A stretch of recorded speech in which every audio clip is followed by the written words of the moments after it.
ससुर जी बहुत लंबा है आपका क्या? जुबान। तो इसमें क्या दिक्कत हो गई?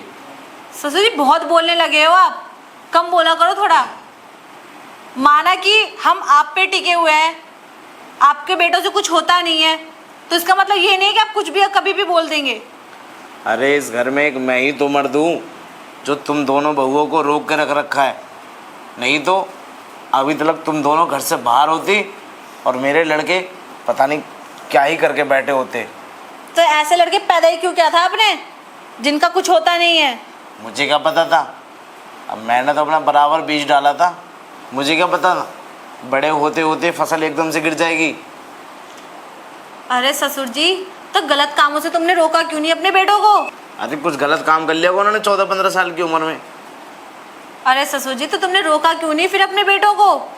माँ बाप का ही फर्ज होता है कि बच्चों पे ध्यान देना, और माँ बाप बच्चों पे ध्यान नहीं देते ना तो यही हरकतें करते हैं बच्चे। एक बात बताऊं, जब 14-15 साल के बच्चे हो जाते हैं ना तो हर किसी का होने लगता है। अब क्या पता कहाँ जाके कौन सी गलती कर बैठे वो लोग। तो अरे ससुर जी, भुगतना तो हमें पड़ रहा है ना। टेंशन क्यों ले रही हो बहू? तुम्हारे लिए मैं हूँ तो।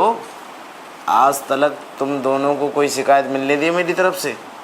ससुर जी, तुम्हारे होने से कुछ नहीं होगा, हमें इस घर का वंश भी तो चाहिए। वो कहाँ से आएंगे? वो आपसे तो नहीं हो सकता ना। क्यों? जब इतने टाइम से अगर मैं हर चीज़ में तुम लोगों की पूर्ति कर सकता हूँ तो वो चीज़ भी पूर्ति कर सकता हूँ मैं। वो तो मेरे हाथ में है। और तू ये बता तुझे बच्चा कब चाहिए?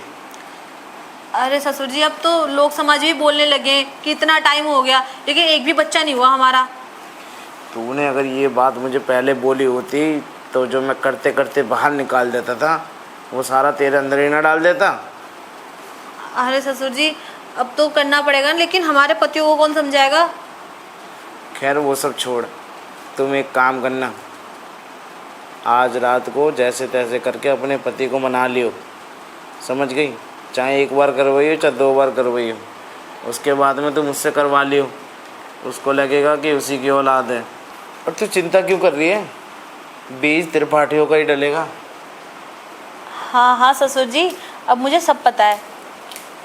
और ससुर जी, मेरी बारी कब आएगी? अरे मुझे भी तो बच्चा चाहिए। मेरी तो दोनों नौलाद निकम्मे निकली। मुझे नहीं पता था, मुझे तो लगा था कम से कम बड़े वाला नहीं कर पाता तो छोटे वाला तो अच्छा कच्चा होगा। चल कोई नहीं, वो अच्छा खासा नहीं तो क्या हुआ, मैं तो हूँ। अब उठ। शेर जवान है लेकिन शेर की हड्डियाँ बुढ़ी हो गई हैं। नहीं ससुर जी, अभी तो आपको बहुत ताकत चाहिए। और? क्योंकि दीदी का भी बच्चा होने में टाइम है और मेरा भी। हाँ तो कोई बात नहीं। अब तू बता, तुम दोनों में से किसको पहले चाहिए?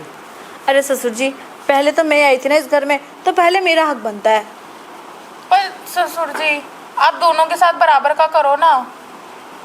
बात तो इसकी भी सही है। एक काम कर, तू पहले तू अंदर चल, तेरा जैसे ही हो जाएगा 10-15 मिनट बाद तू आ जाइए। ससुर जी, 10-15 मिनट में फिर से दोबारा कर लोगे? अरे तुझे अभी पता कहाँ है मेरी ताकत का। वो तो मैं एक ही बार करता हूँ, इसलिए अभी तक तेरे साथ ही कर रहा था ना, अब 2-2 को हैंडल करना पड़ेगा मुझे। मुझे क्या पता था कि मेरी औलाद एकदम लिचड़ निकलेगी। अरे ससुर जी, उनके बारे में कुछ बोलो ही मत, वो बेकार है, वो पता नहीं कहाँ से मुंह काला करवा रखा है। ऐसा मत बोल, मेरी ही औलाद है। हाँ हाँ, डॉक्टर को दिखाएंगे तो सही हो जाएंगे वो भी। ससुर जी, बदनामी भी तो होगी। अब दीदी कुछ भी हो, है तो हमारे पति ना। अरे हमें तो इज्जत रखनी पड़ेगी उनकी। बात तो कितनी समझदारी की बात करी इसने। तू एक काम कर, तू अंदर जाके अपना बेडरूम सजा और मैं बड़ी बहू से मीटिंग करके आता हूँ। ठीक है, पर जल्दी आना ससुर जी। जा, चले बड़ी बहू? हाँ ससुर जी, लेकिन मुझे नहीं लगता कि ये आपको पूरे मज़े दे पाएगी। कोई बात नहीं, तुम हो ना, बस अपना लारवा टपका देना। ससुर जी, आप कैसी बात कर रहे हैं? अरे जब लारवा गिरता है तो मज़ा ही अलग आता है। ठीक है ससुर जी, फिर ठीक है, यहाँ तक लेके जाना है, तो ससुर जी चले? हाँ, चल तू भी चल के बेडरूम तैयार कर, ठीक है। मैं आता हूँ। ठीक है ससुर जी, जल्दी आना। जल्दी आना ससुर जी। कुछ भी कहो, छोटी हो या बड़ी, दोनों ही मज़ेदार है। मुझे तो अब मज़ा लेना है, मेरी औलाद से तो कुछ होता नहीं। अब तो मुझे ही कुछ करना पड़ेगा अपनी नाक बचाने के लिए।